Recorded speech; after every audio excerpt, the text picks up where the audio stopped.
When it comes to meat goats, there are six main breeds that are commonly raised in the U.S. Boer, Spanish, Myotonic, also known as the fainting goat, Nubians, Pygmies, and Kiko goats. Each breed has its own distinct look.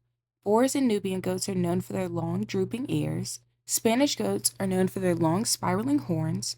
Myotonic and Pygmies are known for their short, stocky bodies. And Kiko goats have medium sized ears with curved horns that point to the side. Across all breeds, the most favorable traits for meat production are adaptability, high reproductive rates, fast growth, good maternal instincts, lean muscles, large frames, and parasite resistance. Here are key terms for goat production. A kid is a young goat, a buck is an intact male, a doe is a female, a wether is a castrated male goat, kidding is the process of giving birth, capra hircus is the scientific name for goats. Goats are ruminants, meaning that they have a four-compartment stomach. Colostrum is the first milk, which is rich in antibodies. Weaning moves kids from milk to solid feed. ADG stands for average daily gain. FCR is the feed conversion ratio, which is how much feed it takes for a goat to gain weight. Estrus is the fertile period for breeding, also known as heat, and gestation lasts about 150 days. The growth of a meat goat follows a sigmoidal curve with four main phases. First is the lag phase, from birth to about 2 weeks. Growth is slow because the organs are still developing, which is called self-retardation. The goat relies on colostrum and milk, and the rumen isn't functional yet. Next is the exponential phase. From about 2 weeks to 3 months, self-acceleration happens during this time. The goat grows rapidly, the rumen develops, and weaning usually takes place. Around 3 months, the goat reaches the inflection point, which is its fastest growth rate. Then comes the decelerating phase, from 3 to 6 months. Growth slows again, self-retardation returns, and the goat starts adding more fat while feed efficiency decreases. Finally, the maturity phase begins around 6 months. Growth plateaus, and the goat reaches its full size, and energy shifts to maintenance and reproduction. Understanding these phases helps producers manage feeding and production more effectively. The digestive system of goats includes the mouth, esophagus, rumen, reticulum, omasum, abomasum, small intestine, and large intestine. Goats are ruminants, meaning that their stomach is made up of 4 chambers.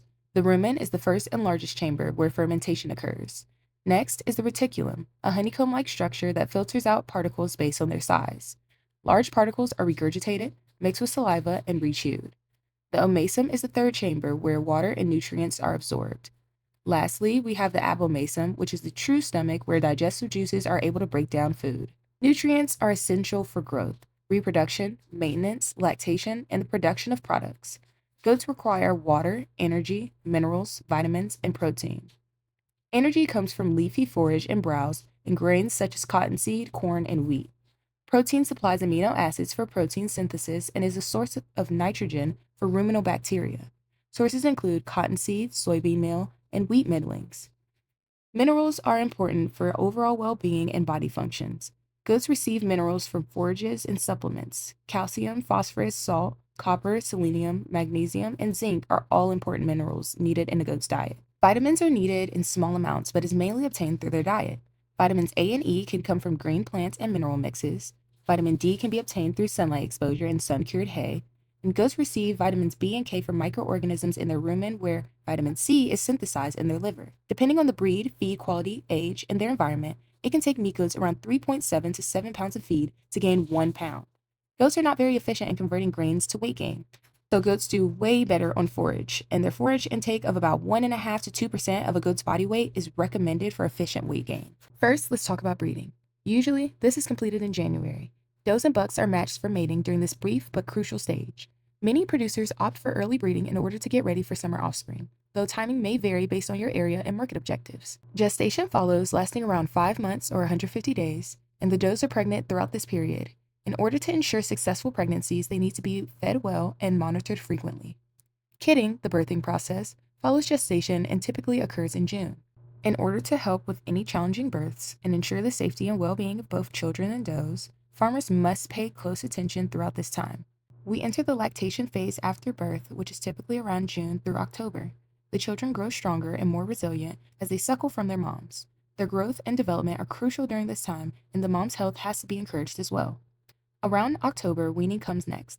Children start switching from milk to solid food at this age, which is typically between 2 and 3 months. Careful management of this step is necessary to prevent stress and growth delays. Goats go through the fattening phase after weaning, which lasts until the end of the year.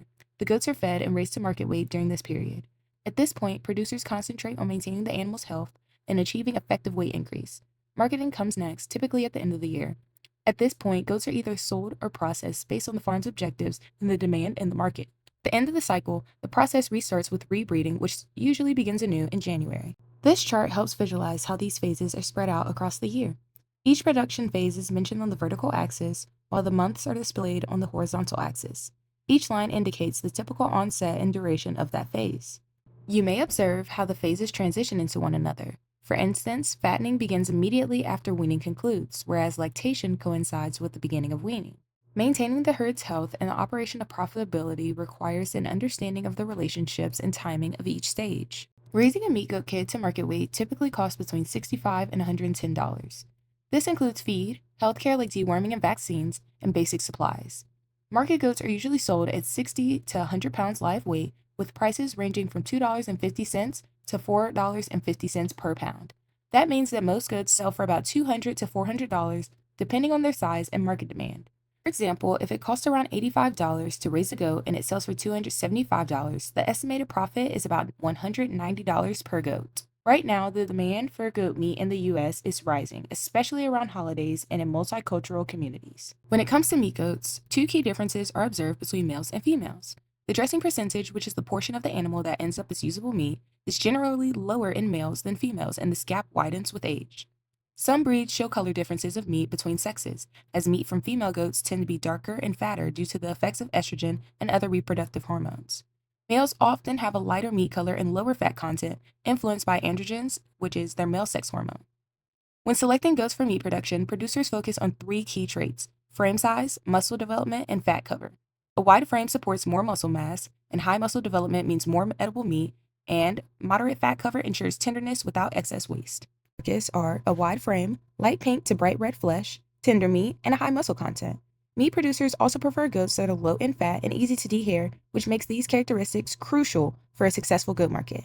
Behind every successful herd of meat goats isn't just a farmer. It's a whole team of experts helping goats reach their full potential.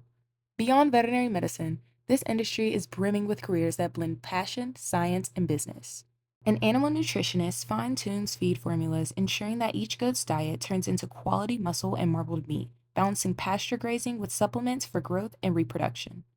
A livestock geneticist works behind the scenes to breed goats with ideal traits like rapid growth, heavy muscling, parasite resistance, and high fertility, creating the ultimate meat-producing machine. A meat inspector or quality assurance specialist upholds food safety, carcass grading, and humane processing standards. Before goat meat is sent to markets, it's observed by these hard-working professionals to keep consumers healthy.